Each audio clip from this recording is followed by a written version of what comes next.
Matthew chapter 25. This is just so much fun.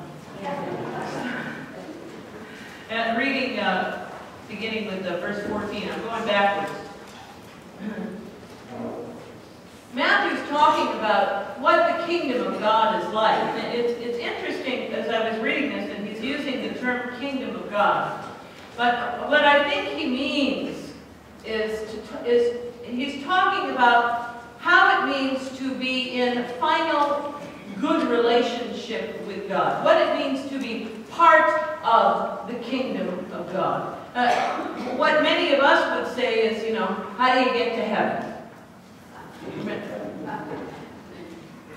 For it is as if a man going on a journey summoned his slaves and entrusted his property to them.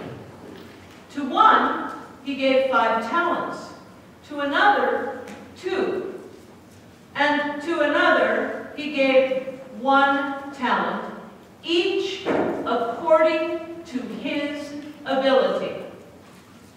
Then he went away. The one who had received 5 talents went off at once and traded with them and made 5 more talents. In the same way, the one who had 2 talents made 2 more talents.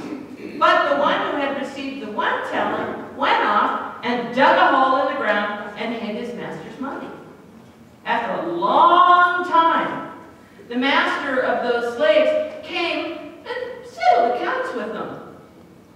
Then the one who had received the 5 talents came forward, bringing 5 more talents, saying, Master, you handed over to me 5 talents. See, I've made 5 more talents. His master said to him, Well done, good and trustworthy servant. You have been trustworthy in a few things, and I will put you in charge of many things. Enter into the joy of your master.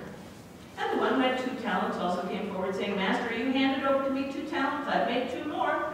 And his master said to him, Well done, good and trustworthy slave. You've been trustworthy over a few things, and I will put you in charge of many things. Enter into the joy of your master. Then the one who had received the 1 talent also came forward, saying, Master, I knew that you were a harsh man, reaping where you did not sow, and gathering where you did not scatter seed. So I was afraid, and I went and I hid your talent in the ground. Here, have what is yours. But his master replied, You wicked, lazy slave. You knew, did you? You knew, did you? That I reap where I did not sow, that I gather where I do not scatter. Then you ought to have invested the money with bankers, and on my return I would have received what was my own with interest. So take the talent from him and give it to the one with the 10 talents. I'm going to stop there. Thus ends the reading of the word. Now, I've talked to you about how each one of the gospel writers has a tendency to have a perspective themselves on the story. I mean, you'll read the parable of the talents in Luke, but Luke's story is different from Matthew's story. Luke, as a matter of fact, gives equal quantities to each one of the slaves. And in Luke's parable, well, the master says to him, this is what I want you to do. I want you to go do business with the talents that I'm giving you, and then come back to me. But in Matthew's gospel, that's not what happens. In Matthew's gospel, it's a different story. Now, I also want to point out to you that every time we open the Bible, can anybody tell me what we're looking into when we open the Bible? A mirror. Yeah. So this is a mirror. We're looking at this story, okay? This isn't about somebody else. This is about us. Right.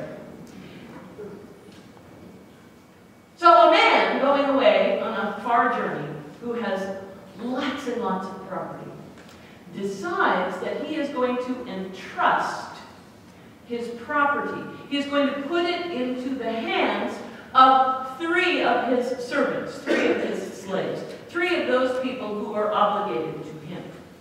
And he's going to to each according to their ability, which suggests that he knows them, doesn't it? It suggests that he knows these three slaves. He knows their personality. He knows what they are capable of. And so, to the first one, he gives him 5 talents, to the second one 2, to the third one 1, and says nothing. He doesn't hand him an instruction book. He doesn't hand him a sheet of instructions or a sheet of rules and regulations. He doesn't tell them what he wants them to do with the property that he has entrusted to them. He just says, "Here, I'll see you later," and leaves. Now, the fellow with the 5 talents goes and makes 5 more. The fellow with the 2 goes and makes 2 more. But the fellow who received the 1 talent has maybe a chip on his shoulder.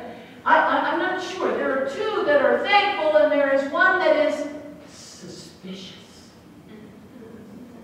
Well, you're never suspicious when somebody gives you a gift, are you? You never think that there are strings attached.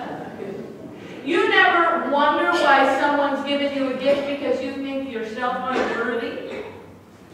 You never suspect the reason why you are entrusted with something. The attitude of the first 2 slaves was an attitude, I hate to do this, an attitude of gratitude. It was an attitude of thankfulness. It was their sense that they are privileged by what they have been entrusted with. They have been given a privilege. Now, we all leap to the fact that, okay, these guys are supposed to like double their money, okay? But I have a feeling that this master is so much better than someone who wants these servants to go and make money for him. You see what I'm saying? Because this is an allegory about God. The master this is a symbol for God. God entrusts us with property. God entrusts us with gifts, tangible or intangible. God entrusts them to us. Now, I'm telling you, the guy who got the 5 talents could have, well, bought a yacht, sailed across the ocean, built himself a kingdom in another part of the world, don't you think? And the guy with 2 talents equally, well, oh, I forgot. Do you know how much a talent is worth? No. Oh, okay, well see, like 1 talent was worth 6,000 denarii, or 20 years' salary of a day laborer. Are we working now? Okay, so the guy who got the 5 talents is given $1.2 million and to do something with. What are you going to do with it? You're going to buy yourself a yacht and build yourself a kingdom in another land where the master will never find you. The guy with the 2 talents, this guy has $500,000. What's he going to do? Woo-hoo! Party! The guy with the 1 talent has $250,000 and he buries it in the ground.